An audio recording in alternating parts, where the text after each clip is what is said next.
Thank you. Should come up on that one, shouldn't it?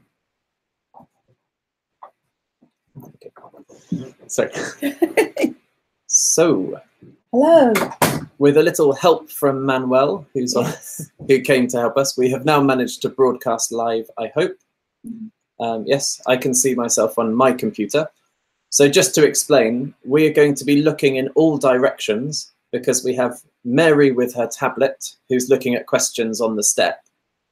I'm looking at the live video, and I'm looking at comments from people who are watching live. So welcome to you. It's nice to have you here. And we're going to try and help each other to try and be coherent and interesting. That's the plan anyway. So, yes. Yes. So we're waiting for your questions. Yes. So on the step, so to the, sorry, we decided who's going to say what, and now Mary's destroying our plan. So when you're watching on YouTube, so to the right of our video, you can see a space where you can add comments. So Manuel has already said, hi all. Alicia is here. Hello, Alicia. Nice to have you. Alicia. Yes. Oh, hello, Alicia. Yes. Communicating with emojis. How modern. Oh, yes. Yes. So basically you can comment with any questions or any comments or areas of discussion that you're interested in, or opinions as well, because we'd like to include you in this discussion, which we haven't really managed to do very well so far. So yes, welcome and join in the discussion. Yes. Yes. So what is first on What is first? A question from Salam, which is actually on the MOOC. Suggesting that we have orientation meetings with students of different cultures in a course to avoid conflicts and break the ice before starting the course. I think this could save time and troubles. And yes, I basically agree with that. And I know that you wanted to say something, Rob, so perhaps you can start. Yes, because actually this was very timely, because I'm working on a syllabus at the moment for some of our summer programs, and I was working on a syllabus somebody had made, and I had the observation from doing this MOOC, you kind of start thinking about what you're doing from other people's perspectives. And I noticed that that it seems the course is designed to begin with content. So everything is driven towards content. And I think that's a really good point, because actually a course, for me, begins with people. Yeah. It begins with understanding who's there, why are you there, what is it you're doing, what's the goal? And especially in an intercultural course, which is the one that I was dealing with, you know, there are lots of constructs within the situation which need to be understood between the lecturer and the student. And yeah, so I was going through and just picking things out, saying, I'm not sure we know what that means, and maybe leaning towards this idea of orientations, of getting Students and teachers to understand each other better before you leap into, we want you to be fed this knowledge from the beginning. So yeah, I think it's a really good idea. And again, how, as you said in your comment on the step, what did I say? Much, essentially, I'm paraphrasing you, but how much, or your context will sort of influence what you can do, whether this is attainable, or maybe we were talking about it actually, it wasn't on the step. But yeah, so sometimes you might have time and access to students on one course that you don't have in another, or courses might have enough time to do real orientations. Some others that might be more challenging, but yeah, definitely a good idea, I think. I'd like to add that I feel we often make assumptions amongst colleagues who might be teaching on a big course together, such as the one you're designing, Will. And also we make assumptions about our students, what their expectations are and so on. And it happens more and more if we repeat courses, you know, do them year after year. It's so easy to just sort of like fall back into the way you do things without realizing this is a new group of people with possibly different assumptions. So we've got to just try and get back, really back to zero, and start again and gradually build up. So yes, it's a very good point, and thank you for making that, Salam. Yes. Thank you. Next point I would like to raise is, oh, I had it a minute ago. You can't blame your glasses, you're wearing them. I know. Oh, yes, okay. From Agnes Malden. Students might need to interact and tackle challenges with various functions of the university's support staff, not only with their lecturer, scheduling exams, applying for scholarships, etc. Can you share any examples of how uni employees can help both students and professors work? Well, I think, and in a way, this MOOC almost makes us think that it's what goes on in the classroom that really matters, whereas in fact, it's a more holistic view that we need to take of the EMI experience. And students going to different countries will need to interact with all sorts of people in the university, administrative staff when they're booking courses and so on, and dealing with accommodation issues, using the library. We can go on. And it's therefore something to bear in mind that it isn't just the lecturers, it isn't about what goes on, you know, just in the lecture theatre and the seminar room, but it is a whole total experience for students, many students, you know. And so maybe we should be thinking about different types of courses to help and support other members of staff within the university. We did have a group of administrative staff from the University of Malmö in, bad pronunciation, Malmö, isn't it? In Sweden.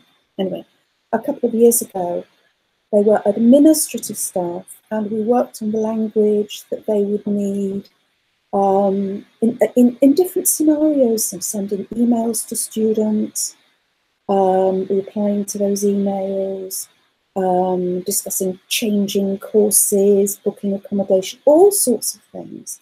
So if we were to think about simply putting on courses to help people, you could have a course for university librarians, which I think would be very, very useful. A course for, say, people who deal with bookings and enrollments on courses. You know, if you go through the whole range of people that a student might meet, then should a university decide to operate almost exclusively through the medium of English, then everybody would need confidence building in their English skills. What do you think, Rob? I think I teach an interdisciplinary module on intercultural communication. And one of the assignments on that is for students in groups to identify a problem that they've experienced with culture or communication in their university life and how this problem might be addressed. And it's very interesting that it's very rarely a class-based problem, not social class-based. It's very rarely a classroom problem. The biggest problem, and it's like we know about culture, the biggest areas of difficulty for students tend to revolve around where they live, which would be accommodation services, how they eat and socialize, which involves, you know, face-to-face contact that students have, but not with the teachers, which we often get very teacher-centered in our thinking. But no, the whole environment is incredibly important. And if we want students to develop sort of particular mindsets and feel comfortable in the environment, it is, as you say, it's holistic. You can't internationalize the curriculum within one module that they take for 4 hours every week. You have to internationalize the environment, which means compromising. It doesn't mean, you know, just being able to speak English well. It means dealing with people in an interculturally competent way, understanding them and making them feel welcome. So yeah, absolutely. Universities have lots of student-facing services, which are really important for student experience. So absolutely, yeah, it doesn't. The world does not revolve around us. No, it doesn't. Unfortunately, is that idiomatic? It does. Okay. Actually, apologies. fall under the fall into the category of idioms, but I think we can understand them. Explicit idiom. I was just going to add, you made me lose my thread now. That's another idiom. Oh dear, I can't speak without using idioms. It's so sad. I think we'll go on to the next question. It will come back. Yeah, yeah. I was going to say one comment, actually. The next comment was Kevin's, which we're quite happy with. So he said, basically, that this course has been useful for him, especially being a native speaker. Yes. And we just wanted to mention that that's really good, because actually, even if we're dealing with language that we would expect some speakers, like first language English speakers, to have, watching or thinking about how students might engage with that, thinking about how others engage with this, like, say, language of structuring a class, language of engaging with other people. I think that's really interesting, because it gives you a perspective from the other side of how people do that. And I think people on this course have a range of proficiencies, you know, in speaking, listening, writing, you know, in different genres. You might have different abilities. So it's very interesting to listen to different people and see how different people engage. And everybody should be able to get a better understanding of communication and language. So I'm very glad he mentioned that, because I was afraid some people would think, oh, this isn't for me, but actually it is. It is. It is. And native English speakers are very often quite poor in foreign language skills. And I mean, my other language is French. I'm a little bit rusty with it, but it is my other language. Yet, if you asked me to deliver a lecture in French, I would be absolutely terrified. So what a lot of you are doing is incredible, because you are in very difficult circumstances, managing to deliver through the medium of English, and this is truly remarkable. So you should congratulate yourselves for taking it on. So well done, you. Yes. Right, moving on to Takahashi. Takahashi, sorry. Japanese is appalling, isn't it? British. There are two big issues around me. Number one, how do non-native teachers have self-confidence in front of native speaker students? And number two, how do we persuade our colleagues who insist that EMI courses suffer students' understandings and learnings compared with local language courses to introduce EMI courses? So it's persuading colleagues who perceive EMI as being detrimental to learning, persuading them to move to perhaps accepting EMI. Shall we take the first one? How do non-native teachers have self-confidence in front of native speaker students? Would you like to start, Rob? Yes, happily. I think transforming knowledge is important. So I think you can have your tea. So I think when we teach, we do more than, as I said, we do more than transmit knowledge. We represent our community of academics, our community of people who have this knowledge, who is included, who is excluded. And I think it's very important that the message is transmitted, regardless of who is in that class. You are here and we are part of an international community, and your job is to understand me. And I think, or our job is to understand each other globally and within that setting. And I think this is a mindset to truly focus on content and being a member of this global knowledge community, and to really be involved in what's called knowledge telling, you know, transmitting knowledge, which is actually there, but it's there in a number of different forms that are culturally embedded.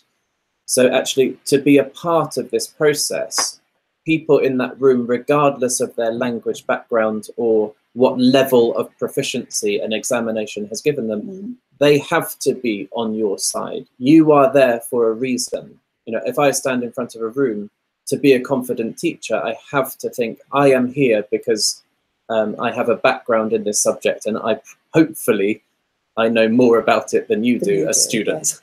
Yeah, that's the ideal. You really will struggle if you don't know more about it than your students. Yes. But yeah, so essentially, I think you're transmitting values, and you're getting people into a classroom culture where respect is put forward, and where you have your role, and the language that's there, I think, is part of the educational experience. It's part of raising awareness. Not everybody talks like people from your home talk.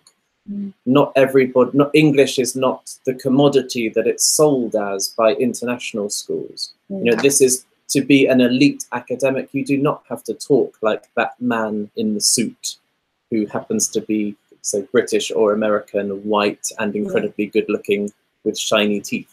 You know, that's not reality. So yes, it's and in academia, often the opposite is the reality. So I think that confidence has to come from your absolute, you know, your knowledge and your goal of bringing people with you. Because if your students go through with prejudice, whatever your discipline, I think you're failing as an educator. You don't leave as a graduate from university with a linguistic prejudice against somebody because of how they speak. So I think it's very positive that we listen to a range of voices, that we understand people from different cultures within international universities and international education. And you are vehicles of that. You are carrying that.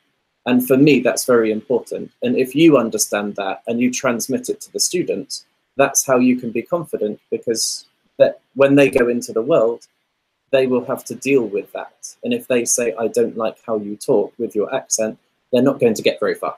Exactly. I echo everything that Rob says. And it would be rather sad if you saw your teaching only as transmitting a body of knowledge to your students. If that's all you want to do, okay, fine. But I think a lot of us believe there's more to it than that.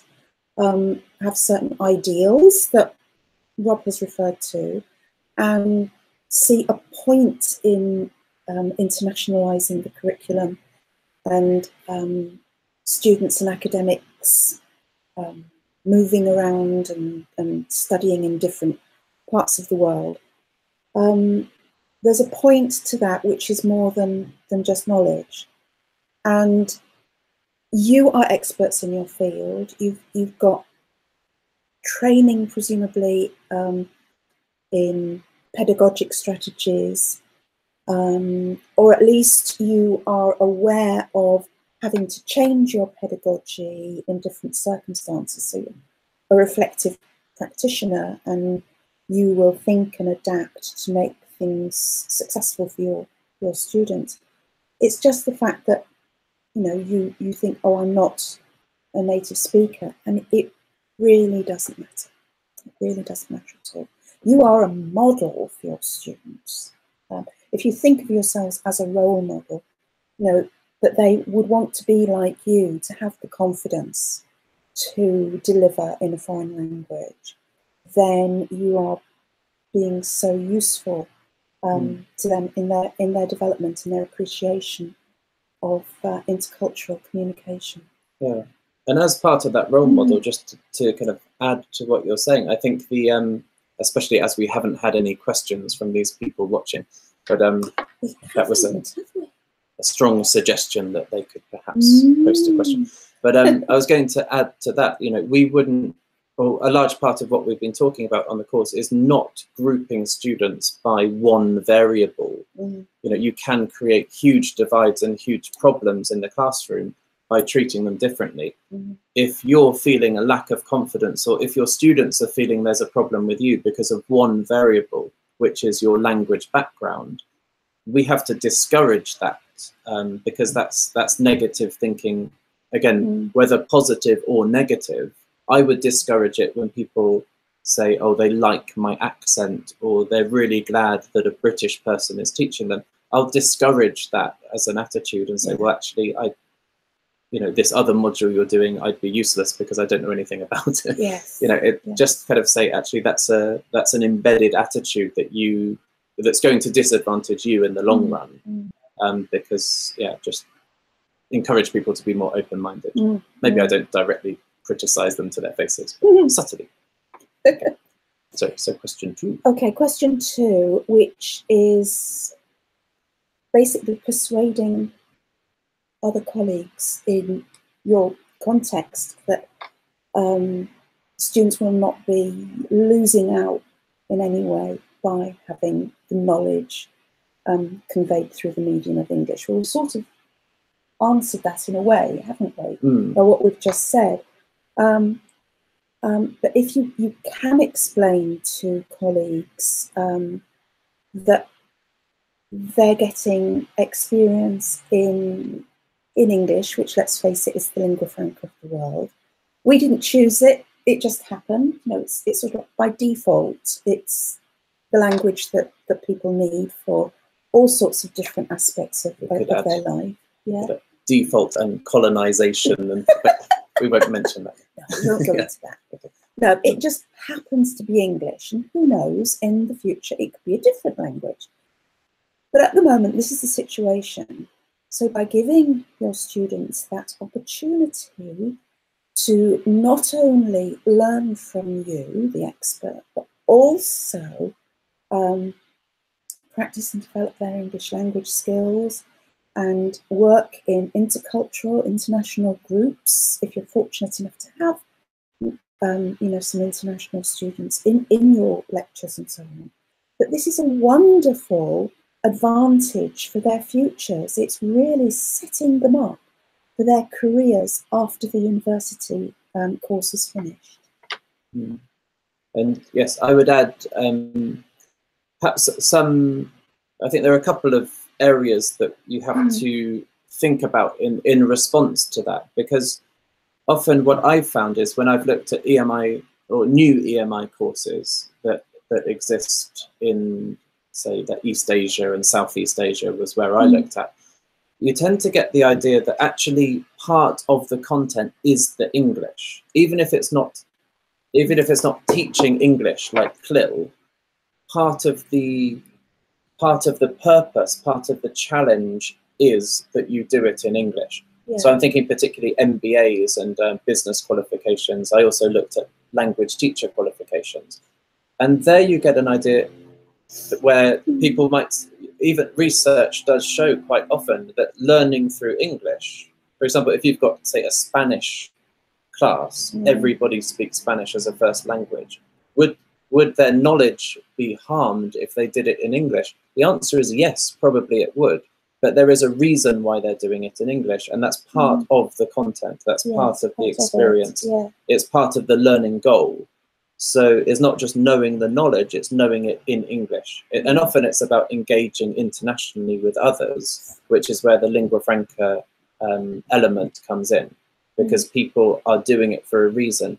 So I reject quite often, or I argue against this idea, is it harder or easier to study in English? I think often when universities have English medium courses, they do it for a reason. And the reason is not related to being easier or being harder. It's something they're trying to achieve that is different from if you did it in a first language. And quite often it is harder, but the rewards are greater. So people study through English because they want to achieve a qualification and an experience and skill sets that will get them a better job or a better status at the end. And that's clearly something universities can engage with, can sell on one side, and also it suits the internationalization of the curriculum and areas like that. So it's well suited. So I wouldn't say necessarily easy or difficult, I'd say different for different reasons. But sometimes it can be harmful to do a subject through English as well. So. Yeah. So to answer Yutaka's second question, I think you have to point out to your colleagues who may have misgivings about undertaking EMI. You know, think about the long-term benefits to the students of what you're planning or are doing already to do with the students in the classroom. Just think of the long-term benefits rather than just the knowledge part that you're transmitting. Okay. And likewise, a note of caution might be also if somebody proposes an EMI course where it doesn't have the goals that are typically associated with EMI, that might be very problematic. Yes. And you might want to say that there will be difficulties of doing this. Don't do it because everybody else is doing it. You know, if it's not international, if it's not going to aid anybody in any learning goal, why do it through English? Yeah. So, there's no point in doing it just because EMI is some sort of buzz term. That, once again, an idiom I shouldn't use. Yes. But you know, a sort of popular, fashionable term that a lot of people are talking about. Yeah. You've got to have solid reasons for doing it and be able to justify those reasons. Yeah. I don't think we have any more questions on. What we got here? Okay, so Deborah. Hello, Deborah. Oh, Deborah. Yes. Hi. Your contributions have been wonderful. Thank you very much. Indeed. Yes. Wow, you are a star. Yes.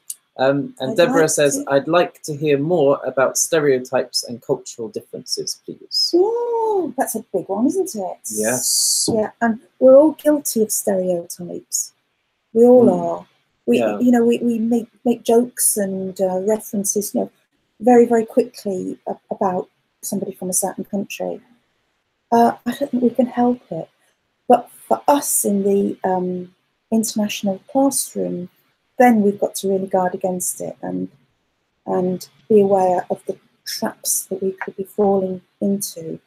And we find students who are totally different from the stereotype that we've been led to believe might be normal, but you know, we just have to try and assess everybody and meet them on their terms and try and just be authentic and encourage them to be authentic with us. And I think I often have long discussions with psychologists who do. Oh, I do. My goodness. People who, in their field, so that's quite a scientific field, and they want to show that, or show the usefulness of stereotypes and the function that they have. And some people have mentioned that on the step, that we can't say stereotypes are all bad, although I do agree that they are negative for what we want to do. So I often highlight, for example, the same kind of stereotypical thinking affects how we engage with wild animals. So big teeth, wandering around in packs, and various other signals like stripes or hair, you know, can kind of give us an idea of a vicious animal. Yeah. So that kind of thinking is programmed into our brain. And then we think, okay, that can be useful in identifying an animal that could be dangerous to us. And it can be useful in thinking like, okay, what kind of beliefs is this student likely to have or something like that. But the key things we're looking for in education always go below the surface, as Mary is saying. So I say in interaction, in intercultural engagement, even somebody who says, you know, I believe in this God or I have this value, when it comes down to how they engage with subject matters, how they interact with other students, how they construct their knowledge and show criticality, these kind of things are not surface level. We can't deal with them from a superficial idea of what somebody is like. And if we do, we alienate them. If somebody comes to you, I think, Deborah, you mentioned this in your experiences as well on the step about stereotypes. But yeah, somebody negatively or positively who thinks they know you because of where you're from or some label you give them, then, you know, it distances you from that person. You don't really learn about them. And as educational settings are all about learning, then for me, being aware of cultural difference is important because you don't want to do anything wildly inappropriate. But at the same time, yeah, for me, stereotyping is always superficial, and it's always biased, because your brain has this function which is useful, but this function is also, it discriminates, because you have particular preferences based on what makes you comfortable, and you have to fight through those preferences. And yeah, so walk through London, see someone with a hood up, you know, it might be very useful to walk on the other side of the road and think, oh, I was safe. But if you're going to teach that student, you shouldn't, you know, avoid him, you know, keep 10 feet away at all times and assume that he's a criminal, because you will never reach that student. So yeah. I sometimes feel I wish I had more time to really get to know my students. I mean, some you do, because you teach them over a long period of time. You get to know them and you really appreciate them as individuals. And then you see how the cultural stereotypes just don't fit at all. Others you don't get to know so well, and it's a great pity, because it's just life, really, isn't it? But, you haven't got time to devote to every individual and really begin to see what's going on in their heads and how they're different from what you might have assumed or be led to believe they would be like. Yeah. And it reminds me actually of a book by someone called Stanton Wortham. You are well read. In education, and that was really interesting, because he looked at how the stereotypes and the identities that students took in at the beginning of a year changed over time. It changed through the students' interaction. The meaning of being the African American student in the group was challenged, it was contested, it was reinforced, and then it was deconstructed. Yes. These things happen through human interaction all the time. And if we start relying on the surface level features of people, we're going to fail. And we're not recognizing the complex classroom environment and the identity work that goes on. So yeah, that just reminded me of that. And thank you. Just a name drop. I read a book. I can't see. Perhaps you can see. We have no more. We just have hellos. Oh, lots of hellos. That's nice. That's good. There was a discussion this week about interrupting people and so on. And of course, this leads from our previous discussion about how certain stereotypical people from different countries might interrupt, might not. And it reminded me that when we're lecturing, I think it's very important at the beginning to decide how you would like your class to function and discuss that to get some sort of, we've talked about having like classroom rules or whatever, code of behaviour, whatever you want to call it.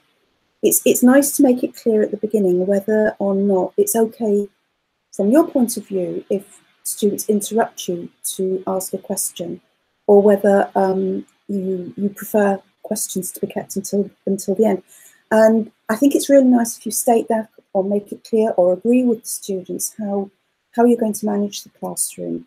Either saying that please keep questions to the end, or yeah, please feel free to interrupt me and so on. Because it's a big thing to interrupt a teacher, and to interrupt a teacher in a foreign language, and so there are so many ramifications of doing this. So I feel it's a useful thing to talk about at the beginning when you're setting up your code of behaviour, your classroom rules. And also from that, talking particularly about interruptions and the students that dominate in group discussions, in seminars and so on. What I have found useful in the past is to talk about responsibility and to have a discussion at the the students to say that there is a responsibility upon everyone that the class or the individual discussions that make up the tasks in the class, whatever it is, all the interactions are successful for everybody. And so we have to think beyond what we're saying as individuals, but to have respect for other people in the class. For example, if you see somebody who is perhaps a little bit shy and you feel that they want to say something but haven't quite got the confidence to interrupt, then to say, well, Rob, I'd like to hear what you think on this subject, you know, something like that. So I have found useful in the past discussions around not just classroom behaviour and management, but actual responsibility for the success of everyone in the class.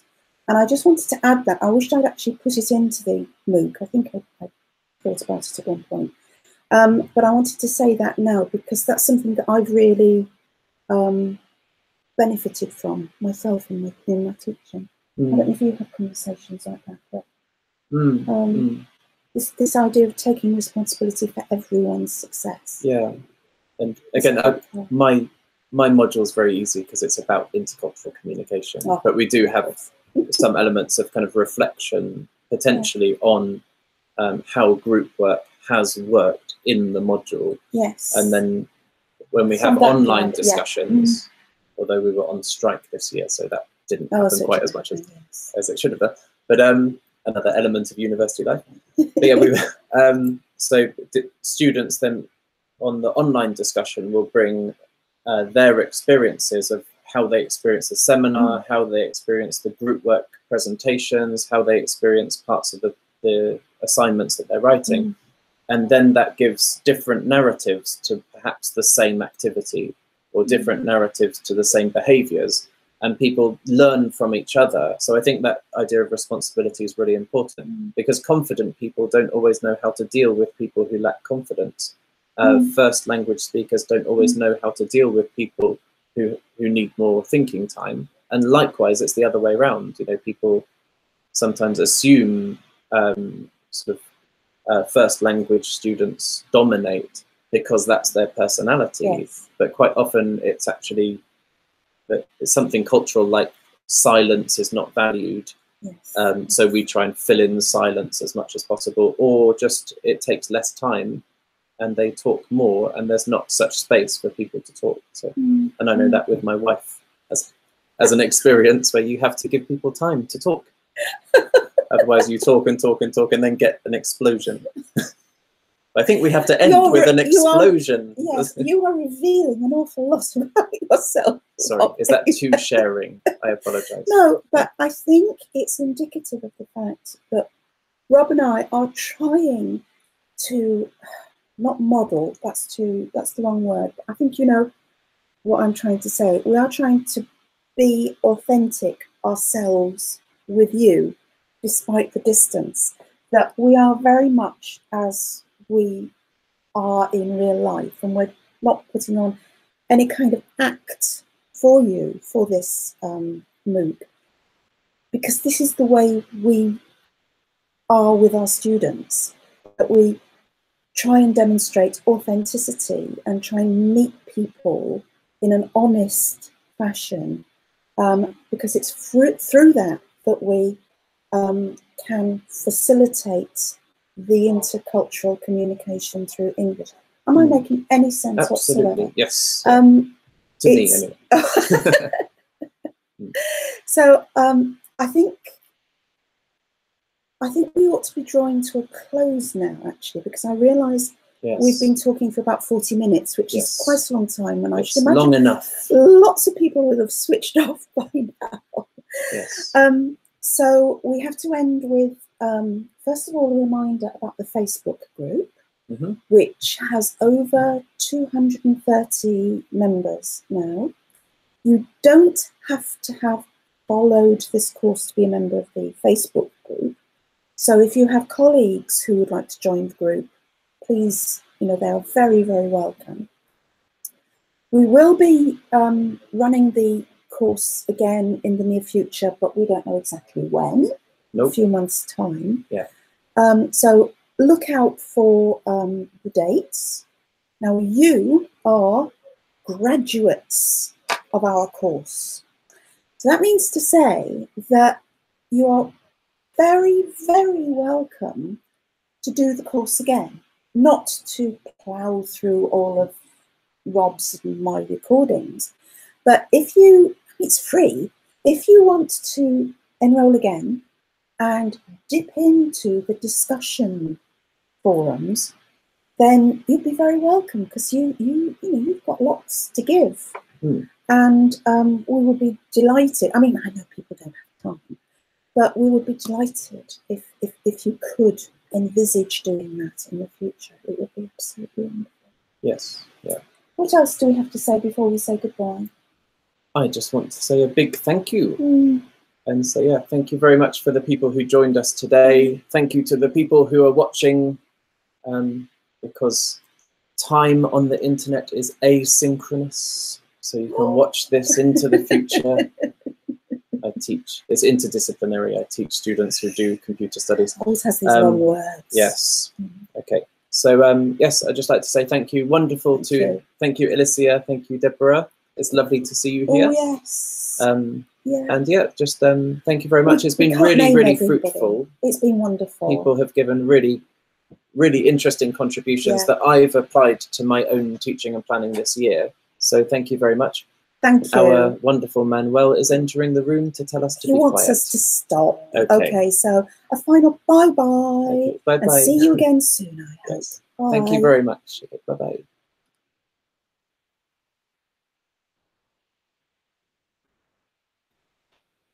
The question is, are we still filming?